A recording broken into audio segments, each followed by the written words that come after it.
English phrases. देखिए English phrases जो होते हैं ना, अगर हम अपनी कॉन्वर्जेशन में यूज़ करते हैं तो हम अच्छी इंग्लिश बोल सकते हैं। जैसे हम थैंक यू कहते हैं, आई एम सॉरी कहते हैं, या प्लीज़ हेल्प मी, ये सब इंग्लिश फ्रेजेस तो हैं जो कि फिक्स हैं और आप अपनी कॉन्वर्जेशन में यूज़ करते हैं। इसी तरीके से आज इस वीडियो में 5 इंग्लिश फ्रेजेस, उनके मीनिंग्स और सेंटेंसेस शेयर कर रही हूँ। इनको आप अपनी कॉन्वर्जेशन में यूज़ करें, आप देखिएगा आपकी कॉन्वर्जेशन बहुत इंप्रूव होगी और आपकी इंग्लिश भी इंप्रूव होगी। तो स्टार्ट करते हैं। पहला फ्रेज़ है raise the bar. Raise the bar यानी कि रेज द लेवल, अपना लेवल हाई करना, चीज़ों को मुश्किल बनाना या चीज़ों को पहले से बेहतर बनाना, उनका लेवल अपग्रेड करना। एग्जाम्पल देखते हैं। The teacher has raise the bar for the new admission test. Teacher ने क्या किया? टीचर ने एडमिशन टेस्ट को और भी मुश्किल कर दिया है। एडमिशन टेस्ट का जो लेवल है वो बढ़ा दिया है, यानी कि टेस्ट जो है पहले से ज़्यादा मुश्किल बना दिया है। एक और देखते हैं। The boss has raise the bar for the work of his employees. Boss ने अपने वर्कर्स के लिए काम पहले से मुश्किल कर दिया है, काम का लेवल पहले से ज़्यादा बढ़ा दिया है। अगर आप पास्ट में यूज़ करोगे तो रेज्ड यूज़ करोगे, ठीक है। एक और फ्रेज़ देखते हैं। You gotta be kidding. You gotta be kidding means तुम मजाक कर रहे हो।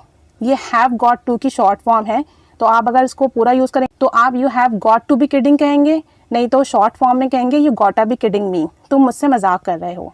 For example, what did you say? क्या कहा तुमने? You have failed in your exams. तुम अपने इम्तिहानात में फ़ेल हो चुके हो। इट्स इम्पॉसिबल, ये नामुमकिन है। You gotta be kidding me, तुम मुझसे मजाक कर रहे हो, यानी तुम स्टडीज़ में इतने अच्छे हो, हमेशा हाई मार्क्स लेते हो, तो इट्स इम्पॉसिबल, ऐसा हो ही नहीं सकता। You gotta be kidding me, तुम मुझसे मजाक कर रहे हो। एक और एग्जाम्पल देखते हैं। Are you serious to resign from the post? क्या तुम वाकई संजीदा हो इस पोस्ट से रिज़ाइन करने के लिए, अपनी जॉब से मुस्ताफ़ी होने के लिए? Your salary is awesome, you have allowances also. तुम्हारी सैलरी भी अच्छी है, तुम्हारे पास अलाउंसेस भी है। You gotta be kidding me, आप मुझसे मजाक कर रहे हैं।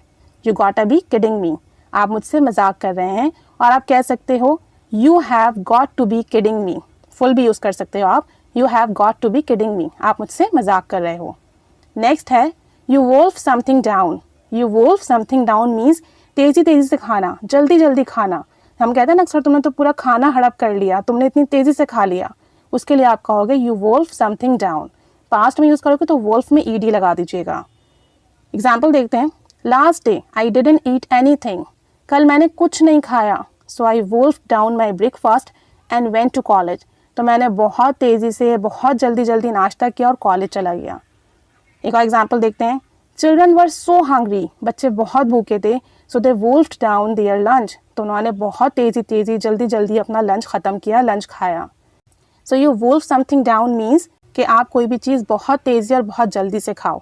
समथिंग में उस चीज़ का नाम आ जाएगा या लंच या डिनर आ जाएगा। नेक्स्ट फ्रेज़ है gate the hang of it. Gate the hang of it, इसका मतलब है काम करना सीखना, यानी किसी भी काम को करना सीख जाना। एग्जाम्पल देखते हैं। डोंट वरी, फिक्र मत करो। After joining here you will get the hang of it. यहाँ ज्वाइन करने के बाद, इस नौकरी को ज्वाइन करने के बाद आपको काम करना आ जाएगा, आप काम करना सीख जाओगे। अब चूंकि ये फ्यूचर था तो मैंने will get the hang use किया है फ्यूचर की वजह से। प्रेजेंट होगा तो gate the hang of it होगा, और अगर पास्ट होगा तो got the hang of it होगा। दिस इज़ वेरी ईजी, ये तो बहुत आसान है। In fact I got the hang of it with in 2 days। मैं तो 2 दिन के अंदर अंदर काम करना सीख गई थी। You will also learn it quickly, तुम भी बहुत जल्दी सीख जाओगे या सीख लोगे। तो यहाँ मैंने पास्ट यूज़ किया है तो गेट की सेकेंड फॉर्म यूज़ की है got the hang of it. तो got the hang of it या get the hang of it means काम करना सीख जाना, काम कैसे करना है किसी भी जगह का वो सीख लेना। लास्ट फ्रेज है you took the words right out of my mouth. तुमने तो मेरे मुंह की बात कह दी या तुमने मेरे मुंह की बात छीन ली। अक्सर ऐसा होता है ना, हम कुछ कहना चाहते हैं और सामने वाला वो कह देता है, तो हम कहते हैं कि यार तुमने मेरे मुंह की बात कह दी। तो आप कहोगे you took the words right out of my mouth. Example देखते हैं। I think we should go out for dinner today. मेरा ख्याल है हमें आज खाने के लिए चलना चाहिए बाहर। You took the words right out of my mouth. आपने तो मेरे मुंह की बात कह दी, आपने तो मेरे मुंह की बात छीन ली। एक और एग्जाम्पल देखते हैं। I think we should help Sara. मेरा ख्याल है हमें सारा की मदद करनी चाहिए। You took the words right out of my mouth. आपने तो मेरे मुंह की बात कह दी, यानी मैं भी यही सोच रही थी। तो ये 5 इंग्लिश फ्रेजेस हैं, आप इन्हें कॉन्वर्जेशन में लाजमी यूज़ कीजिए। भले आप पूरी सिचुएशन उर्दू में बोलें, लेकिन जब ये लाइंस बोलनी हो कि आपने मेरे मुंह की बात छीन ली, आप काम जल्दी सीख जाओगे, तो आप इनको इन फ्रेजेस के ज़रिए बोलिए ताकि आपकी कॉन्वर्जेशन में दिन ब दिन इम्प्रूवमेंट आए। सो प्रैक्टिस कीजिए। Keep staying with us. Thanks for watching.